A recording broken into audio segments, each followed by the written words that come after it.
Bagaina akhir di Pindaugit Malamade pidato Itando Ustaz di hadapan para ulama. Pasti minder saya.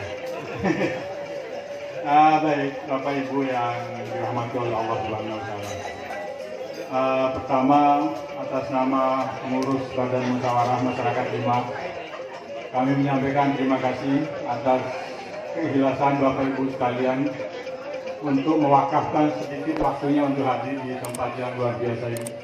Mudah-mudahan hadiran kita semua di siang hari ini dicatat oleh Allah sebagai amal ibadah kita semua. Amin.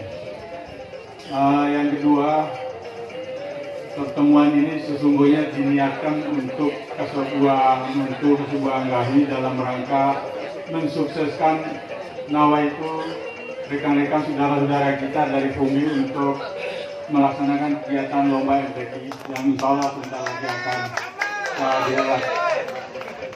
Mudah-mudahan kehadiran kita ini selain mengikhlaskan doa untuk kelancaran itu juga mohon kesediaan sekecil apapun untuk berkontribusi secara materi maupun secara tenaga untuk kepentingan kita semua, untuk kepentingan ibadah yang dikemas dalam bentuk musyawarah tilawatil Quran.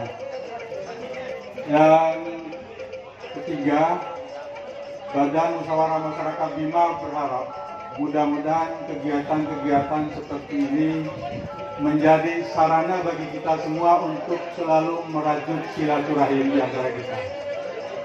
Insya Allah dengan merajut silaturahmi, dengan menjaga silaturahim, maka dahulunya baginda Rasulullah SAW dengan menjaga silaturahim, niscaya kehidupan kita akan dimudahkan.